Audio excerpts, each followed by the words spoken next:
আজ আমি তোকে মেরেই ফেলবো, আমি তোকে মেরেই ফেলবো।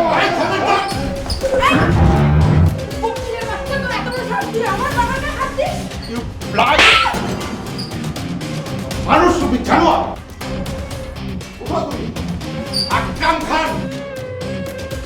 এই কে রে কে আর একবার যদি আমার ভাইয়ের গায়ে হাত উঠে তোর হাত আমি ভেঙে ফেলবো।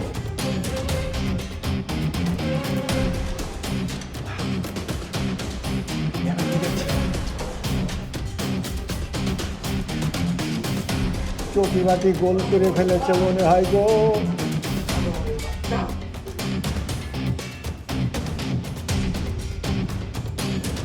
আমার এমন লাগছে কেন, এত ভয় করছে কেন আমার? আমি তো কোনো দোষ করিনি গো, আমি তো একটা নির্দোষ মানুষ। হ্যাঁ, কাম সারে ফেলেছি, এখন কি হবে? জব্বর ভাই, আপনার ভাই জনিক আমাদের এই মহল্লায় খান সাহেবের গায়ে হাত তুলেছে। খান সাহেব চাইলে আপনাদেরকে ঘর বাড়ি থেকে এক মুহূর্তে বের করে দিতে পারে। আমার যতটুকু ধারণা এই মুহূর্তে উনি হয়তো থানায় গিয়ে মামলা করতে পারে। আরে করুক মামলা, মামলা করলে আসল ঘটনা বাড়ি আসবো। যান যান, ওরা মামলাই করতে বলেন। এই জনি, তুমি কিন্তু বেশি করতেছো। তুমি অন্যায় করেছো, তার উপরে আবার কথা। হ্যাঁ, সমস্যা কি তোমার? পড়াশোনা করছো, নিজেকে অনেক শিক্ষিত মনে করো? আরে তোমার মতো শিক্ষিত লোক খান সাহেবের বাড়িতে জুতা মোছে। তুমি যেভাবে বলবা আমি সেভাবেই করবো। জব্বর ভাই, আপনার কথা আমার ভালো লেগেছে। যাই হোক, বিষয়টা নিয়ে আমি খান সাহেবের সাথে কথা বলবো।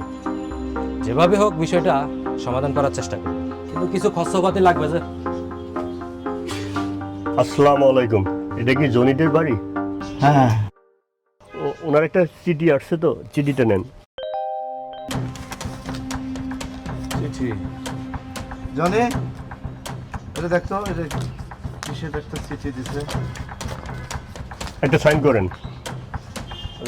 সাইন করে রাখি।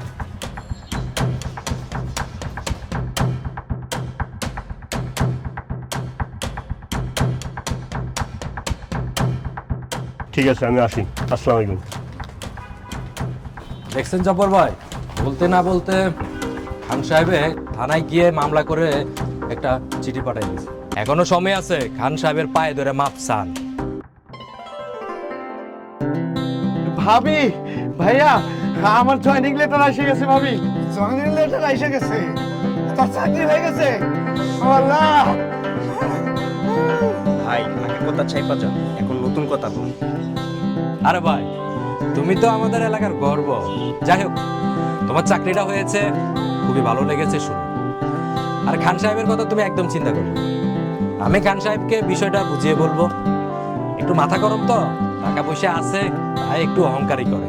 যাই হোক, আমি এখনই যাব, গিয়ে খান সাহেবের মাথা থেকে বিষয়টা ফেলে দিতে পারবো। ঠিক আছে জব্বর ভাই, আসি, পরে এসে মিষ্টি খেয়ে যাবো একদিন। আসো। ভাবি, ভাবি হয়ে গেছে।